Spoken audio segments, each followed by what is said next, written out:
Thank you very much, Dale, and thank you all for being here today for the second part of the Engadin Art Talks. And before we start, please give a very warm welcome to Uman. And we're gonna have a conversation with Uman, but before actually starting the conversation, Uman will give a short introduction. I also wanted to say that it's important you all see the exhibition of Uman in Zurich, which just started the day before yesterday at Hauser and Wirth, first exhibition of Uman in Switzerland. And then, of course, forthcoming an exhibition of Uman at Bard College, I think next year, which will be the first kind of survey. And we're going to address in the conversation Uman's amazing, very expansive work, which is based on a cross-cultural experience of being born in Somalia and now living in upstate New York. And it really is about world building. Uman's work is an endless world building, and I could not be more excited to be here with Uman today and have this conversation. So Uman, let's start with your introduction. Hello, everyone.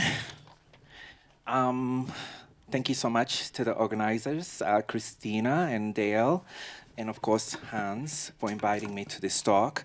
I also want to thank Beth, Barbara, Melanie, Georgia, and of course, Anatina. I honestly don't think I would be here if it was up to me. It took a lot of effort to come here. But it felt really important and very special because my friend of 20 years, Anatina, has always invited me to this place, and I'd never had the motivation to come. So this was really important that I make it to the Engadins and see where she grew up. And of course, I'll be back for the summer with no pressure to do a talk.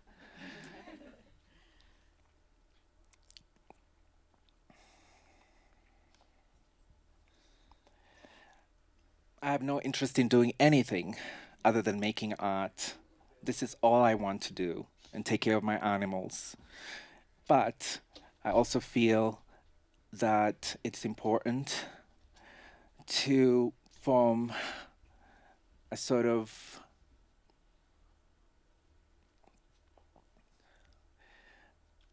community and people to have access to you, especially if you don't want to share a lot about yourself with the world. I learned a lot about compassion from Anatina. She's a woman who is never intimidated. She is a woman who stands tall amongst many, a woman who radiates joy and openness, a woman who's able to talk just about to anyone, regardless of where they come from, a kind, generous woman, and not generous for material things, but she shares her knowledge and her wisdom. She is a fantastic woman, and I'm here because of her.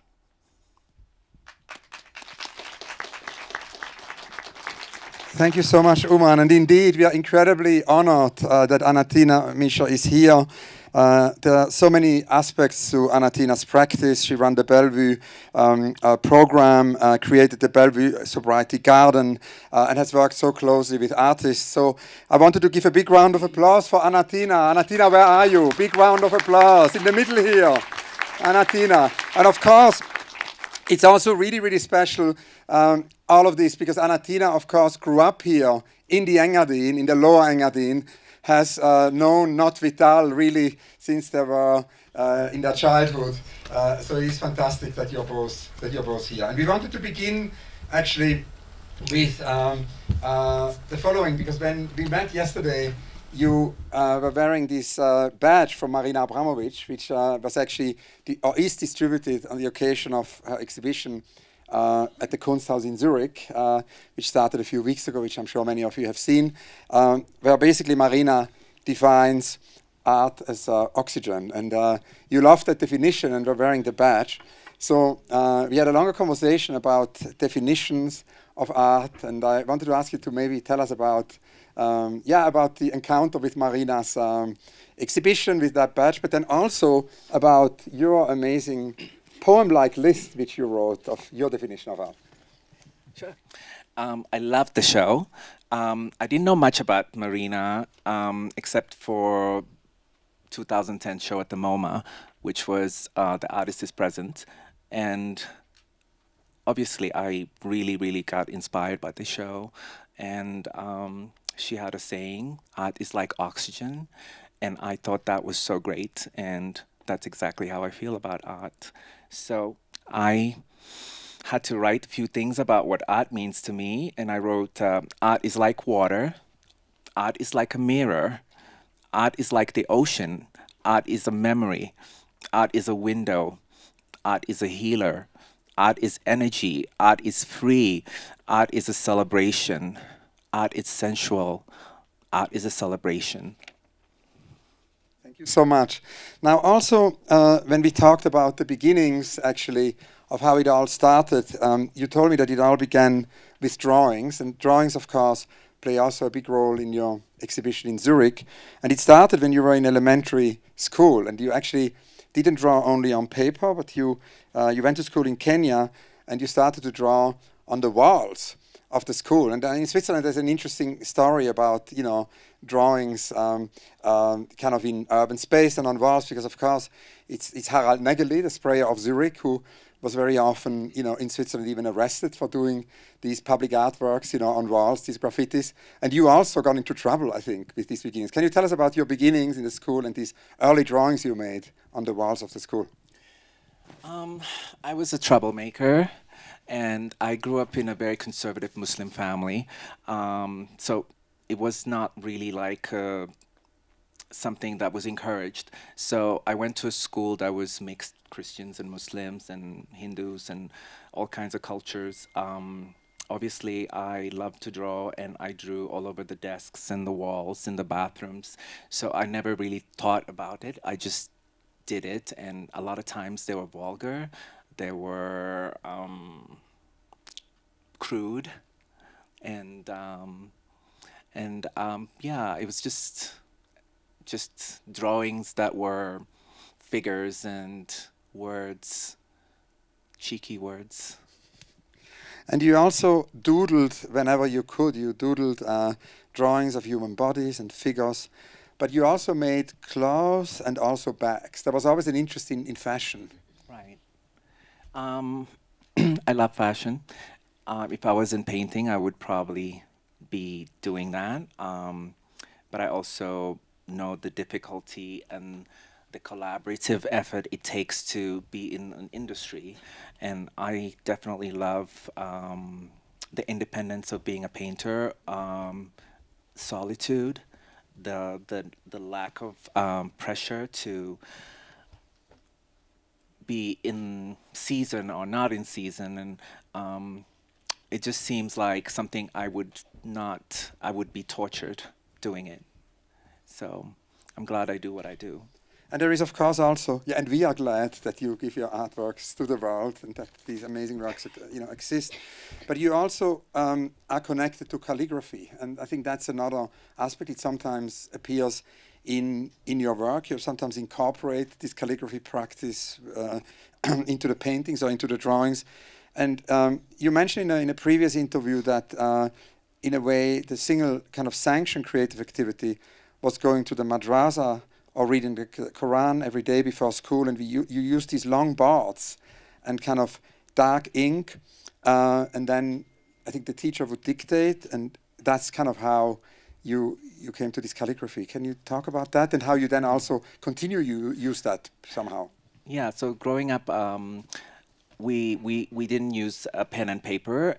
We basically had these long boards. It's very common in desert people, Muslim people, reciting the Quran, learning the Quran by drawing it on these boards and using ink with a stick. And then once you memorized it, you would have to wash it and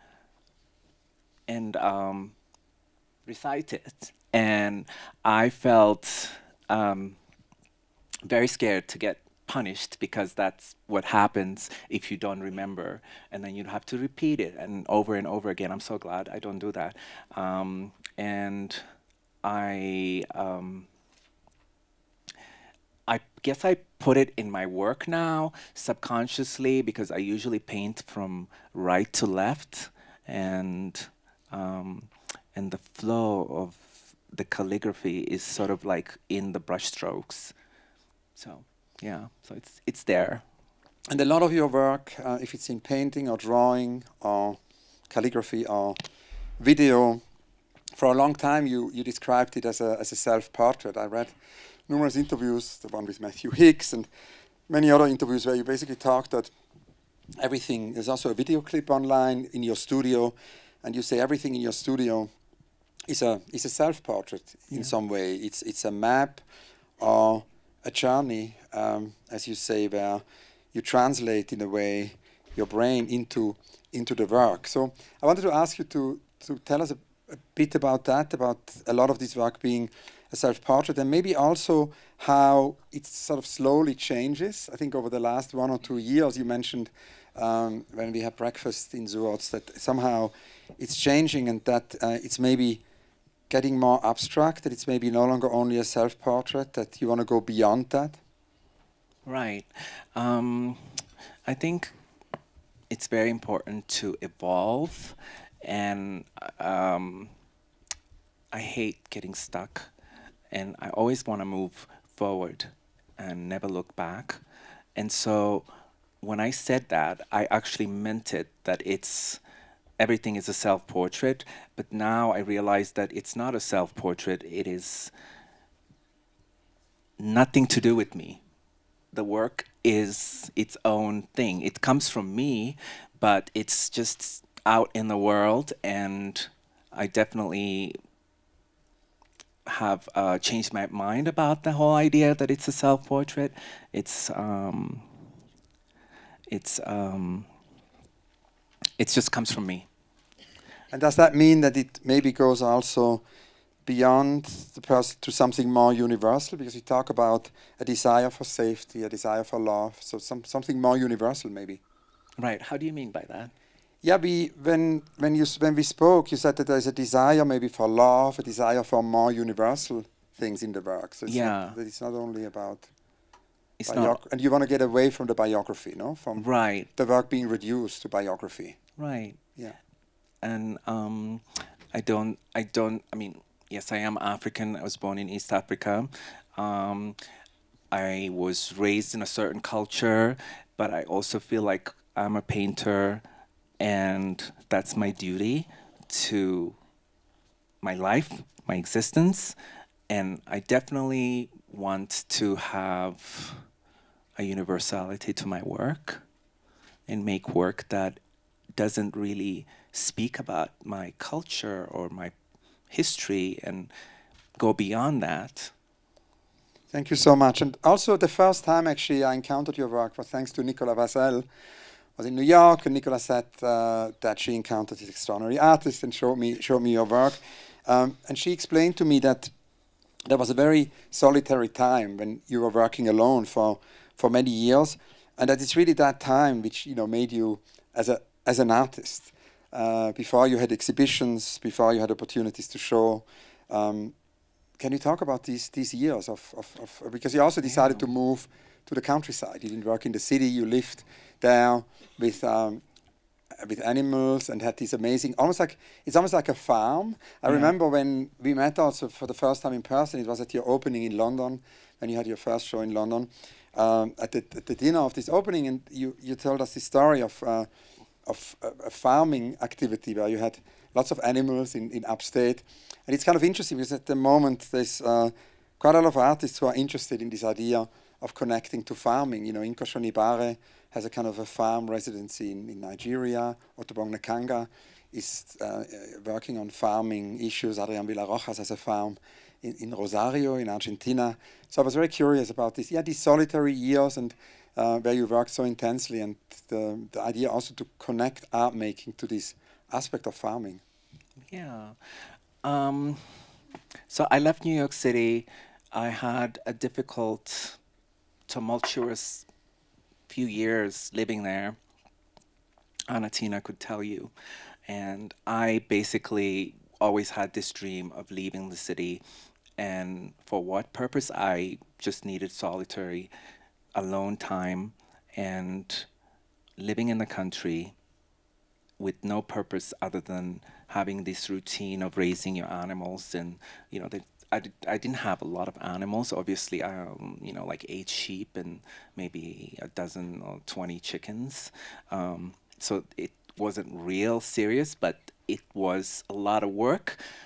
And obviously, I thrived doing it, and I loved doing it. And I moved on to I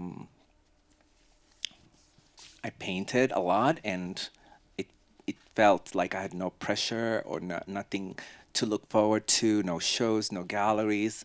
It was an amazing time of self-discovery and very much like teaching myself, giving myself an education, learning, and just making a body of work and understanding myself. I mean, I learned, I read somewhere that you had to put so many hours to be great at something, and I felt like I made this effort to paint every single day for so many years, and suddenly I started to paint like it was second nature. It was not a struggle. It was like going in the studio and knowing what I'm doing, a lot of times not conceptually, just going and grabbing a color and just starting work. And it was a great thing for me. And there's the dialogue with the animals, but then there is also the dialogue with flowers, with plants. Flowers appear a lot in your work, and it's not only the gardens in the countryside. I read also that there was a garden in New York, and that connects again to Anatina, because Anatina has this garden actually where you volunteered on the weekends. Can you talk about that? Well, I didn't really know anything about gardening because I never really had. I lived an urban life. I lived in a city most of my life, most of my adult life, and so we worked together. We turned a parking lot into a beautiful, beautiful garden. It involved sculptures and mosaics and plants and again, a lot of knowledge that I received from that, I took with me and applied it to my life. But I don't think it's as great as what she does. So, yeah. And the flowers appear also in your photographs. You have, I think, more than 70,000 photographs you made. We have in the presentation, we can see some of your drawings, some of your paintings, but there is also some photographs. How does your painting and drawing activity connect to the photographic practice? How does that somehow relate? I don't see how they, obviously they inspire me. I walk around, I take dozens of pictures every day. It's very hard when the weather is really cold. There's nothing to see, but once spring gets here, it is the best time ever because I discover new things every time. And I think that has reached my memory, my subconscious, and helped me articulate it into a canvas or a piece of paper. And then there is the drawings, and we talked about your beginnings with the drawings, but you also told me that in your studio you have a wall of drawings, and the studio floor is covered with hundreds of drawings. And in the Zurich exhibition, there is actually, for those of you who have seen it or will see it, there is a big wall with many, many drawings. And so you never waste any paint. The paint is used, and drawing always happens. Can you tell us more about that? If I don't do anything, I do a few drawings a day. Even now, as I'm away from my home, my studio, I'm in Switzerland, and I still try to do a few drawings every now and then. So obviously, I did this show in Zurich, and I displayed these works on paper, and they were all leftover paint from the bigger paintings, and so it's in a sense I never like to waste paint. I keep everything, including the stains on my gloves. I use that onto paper, and yeah, it becomes its own work. And you also said that yesterday that in a way um, something is happening in the work that you kind of go towards more abstract works where really color is the most important thing. Is that Right. something which is happening for a while now, or is that very recent? And can you talk about that? Yeah, obviously I love color very much so, and I used to do figurative paintings many years ago, and I've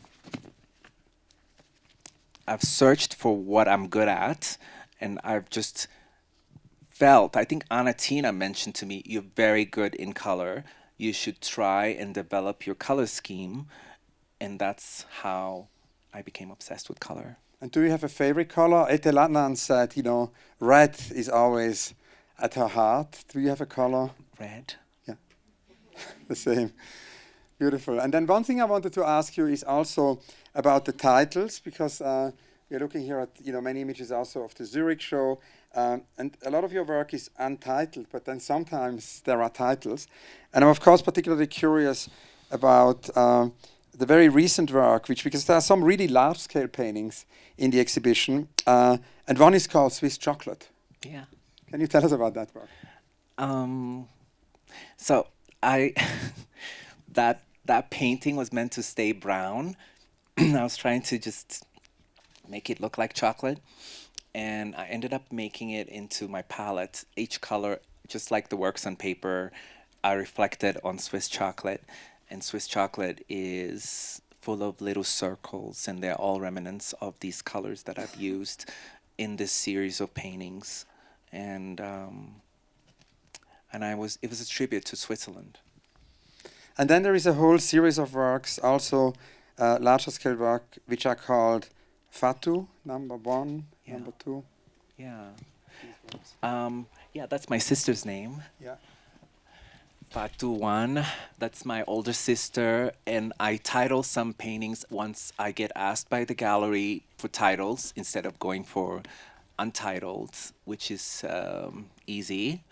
I start to title them after people in my life, my father, my sisters, my my friends. I have Anna Tina in the London show, so There is also Ua Ua. yes, that's just gibberish. Yeah. And Leila Layla is my sister. is your sister. Yeah. Wonderful.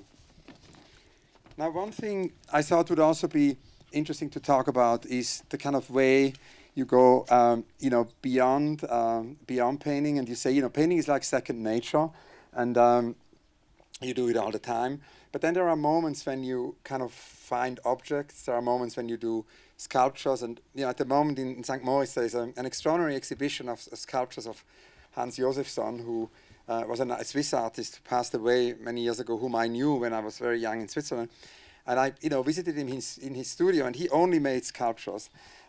And when we discussed sculptures, he told me, which I thought was so interesting, that obviously he was inspired by sculptures, by sculptors, but that we should never forget that painters sometimes can make extraordinary contributions to sculpture. And we talk often with Alvaro Barrington, who is here, about that, who also sees himself like you as a painter, but like you also, often goes beyond painting. Can you talk about these excursions where you go beyond painting and what that means, and how you then also work with like found objects? I love found objects. If I could grab a few things I saw in Zurich, I would take them back home. Anytime I see a lamp or a chair or discarded items, I try to give it another life. Obviously, it's something special about turning something that somebody has discarded and thrown away and making it into beautiful object. And yeah, I find those sculptures more interesting than expensive bronze or something. Yeah, and that's something you do parallel to the paintings. It happens Right. from Yeah. time to time. Yeah.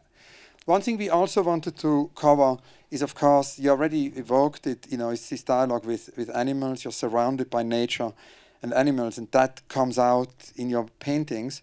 There is a particularly, I mean, now you no longer have the chicken and you no longer have the sheep, but you have a very strong dialogue with dogs. And for example, when Rolf smiles, my world is sunshine, is an abstract portrait of your dog. Yeah. Can you tell us more about that and how animals somehow still enter the work, maybe in a more abstract way? Because initially it was quite figurative. You know, there were mouths and teeth of animal, there were chicken feet. It was more figurative, and now maybe when Rolf smiles, my world is sunshine, it's more abstract, no? Yeah. Again, it's the same thing as a title, right? Because how does this thing, what does this thing remind me of? And that painting reminds me of Rafi. And actually, I wish I had a recollection of that painting, just because I think I forgot what it looks like. Yeah. Yeah, animals are special, you know. I mean, I had a bird's nest, outside my window for a whole winter during COVID. And I put a blanket over the window so I wouldn't scare this robin that laid 4 eggs in the window. And I watched it for 8 weeks until the babies came out. And every time I would sneak in my iPhone just so I could take a picture, and suddenly they cracked, suddenly the babies were there, and I was really scared that the wind would blow it away. And I have videos. Mom is so resilient. She would sit there and control the weight of the nest. And one day they were gone. And they were born and raised in my window. And not raised, but I guess, nursed until they could fly. So, yeah, I think I diverted from the subject. No, this is beautiful. Now, also, we talked a lot about Anatina. Another person who is important in your life is Ilka Scobie, who is a poet. You have a connection, of course, also to poetry. So I was reading, Ilka Scobie's beautiful text on your work, which I recommend for all of you to read, and sort of summarizing what your work is all about. The poet Ilka Scobie sort of describes how you embody a fluidity that transcends borders, genders, and also abstraction and figuration, because sometimes you're described as an abstract artist, sometimes as figurative artist, but these are kind of all wrong categories in that sense, because it's a much more fluid practice. Can you talk about that, because it seems important in everything you do? Yeah, I had a conversation with her about it. It's everything I do. It's like I don't really fit in anything, and so obviously, am I a figurative painter? Am I an abstract painter? I definitely don't like putting myself in a box. I like to have the options to do everything I want to do, and I think Ilka told me that it's called fluidity. Mm. You also don't really follow a lot of rules, and you says that helps you because the mind is not restricted. Now I do. You now follow rules. Yeah. What are the rules?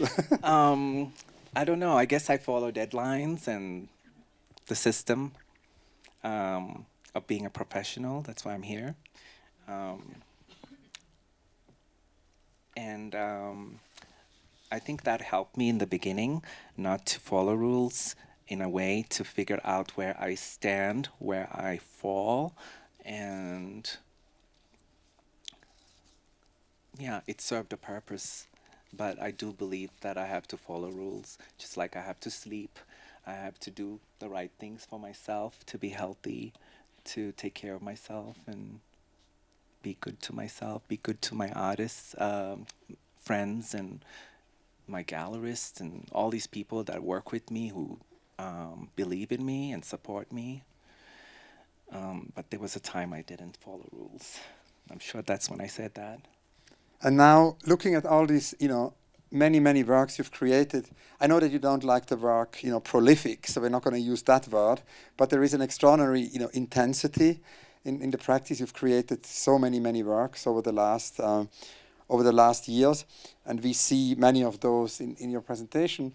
Are there any projects you can tell us about which have not happened yet, projects which are unrealized, dreams, things you want to do? So I finished the Zurich show and I left the gallery. I was very happy with the show, but there was something empty inside of me that made me feel that I didn't actually do my best work yet.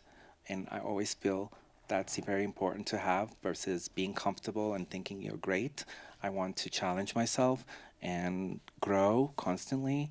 And I definitely have this idea of just exploring color beyond where I can take it. And sometimes I don't even know. Maybe I'll just keep repeating myself until I get it. And any kind of projects to go beyond the world of exhibitions? I mean, we talked a lot yesterday about the idea, in terms of impact of social sculpture. We talked about different, examples of art as social practice. Are there any projects you have to kind of go beyond the sort of world of exhibitions to bring your work into society in different ways? Or? Yeah, I'm doing some public projects, murals. Yeah.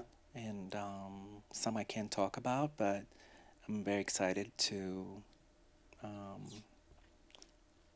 I guess I could talk about doing a mural for JFK. No, that would be amazing, because when I was looking at images of the Zurich show, there is of course a mural there, and I was thinking these murals could actually go into the city. They could go into the public space. So what's going to happen at JFK?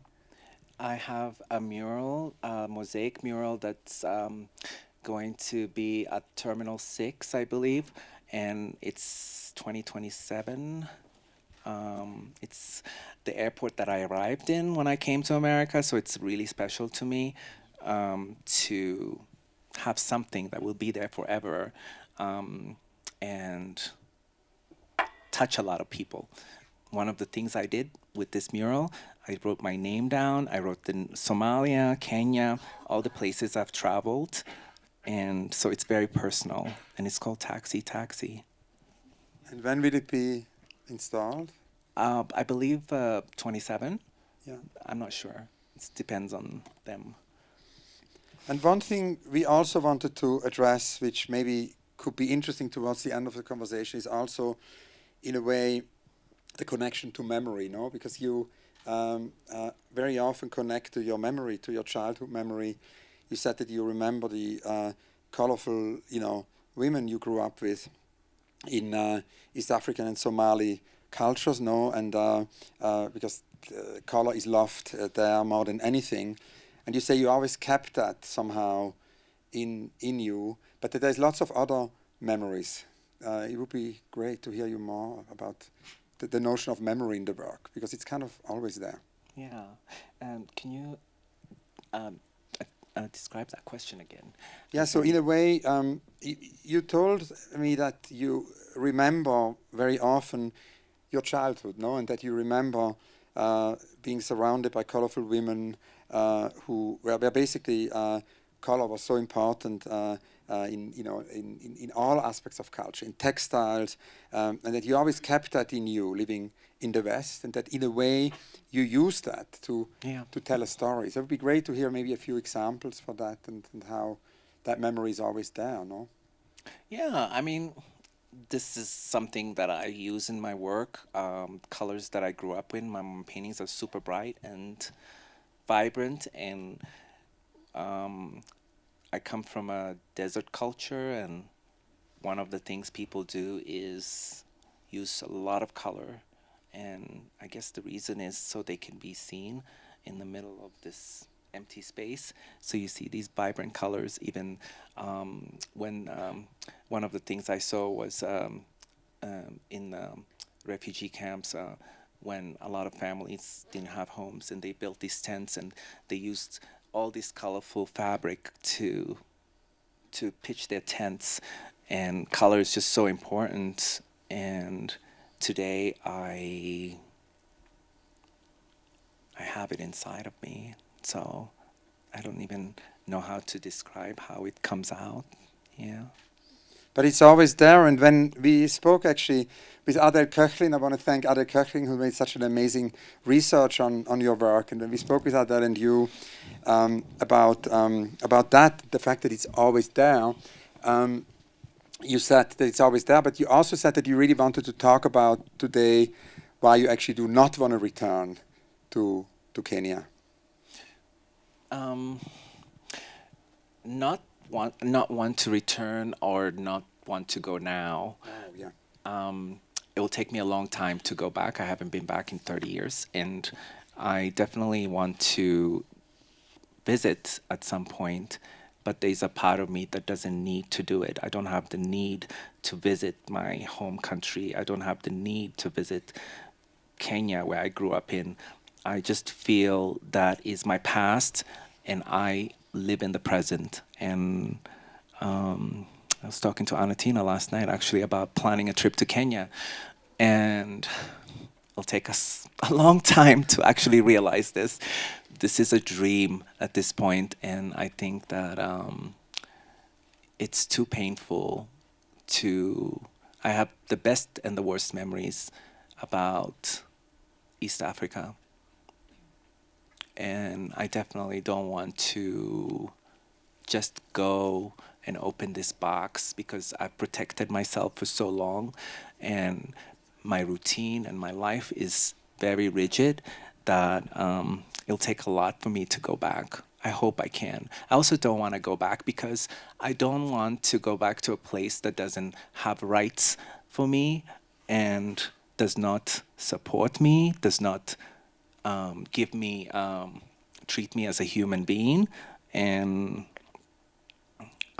if they change the laws, it's probably going to happen. But what's the point in going back to a place where I will be a I don't know, like an outsider or somebody who's not welcome, or also the people that are there who are not as lucky as me, who are queer or trans, who still get treated horribly, live in danger, and survive. But if the law changes, yeah. But why would I go and be a tourist? And also, when we spoke about the fact that it's there, no, your memory is there. We spoke about one work which I thought would also be interesting in relation to this conversation to discuss, which is To Infinity, and that's actually a whole other body of work where you work with glass, and we haven't addressed that yet. And that is, of course, a nod to these outfits also that your family would wear during Eid al-Fitr, so it's basically part of a ceremony, no? And I wanted to ask you to tell us about To Infinity, because you say it's also, there is a place of nostalgia there. Yeah. Yeah. The mirrors, you mean? Yeah. Yeah. So the mirrors came together. It was magical because I had already finished all the paintings for London in 2023. And I think it was probably a month before they came to pick up the paintings. I did these paintings, and they're just mirrors, and I placed them all in a spiral. And I was wondering where that came from, and I just remembered, yeah, we used to wear these clothes that had little mirrors. Mirrors mean a lot to us in our culture, but at the same time, we are scared of mirrors. There's a part where we cover the mirrors during a funeral, or I don't know if it's an Islamic thing or a cultural thing, but those clothes are also found in India and Middle Eastern cultures, adorned with mirrors. I still don't know what they mean. Like, I just like the way they look, right? And also having it in the studio, reflecting the other paintings, was so important to me. It made it interesting to look from one side and see these paintings from a different angle. Mirrors are superstitious and magical. Now, one last thing, and that's my last question I wanted to ask you, is about dreams. And some years ago, actually kind of many years ago, I went to visit Hélène Cixous, the writer and philosopher in Paris. And at the time, I kind of didn't sleep so much. And so she explained to me that I have to sleep more in order to dream. I followed her advice.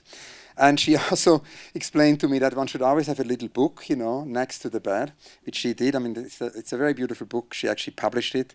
Del Gel, she didn't edit them. She would just every day when she woke up write down the dream. It's a book I really recommend, Ellen Sixer's Dreams.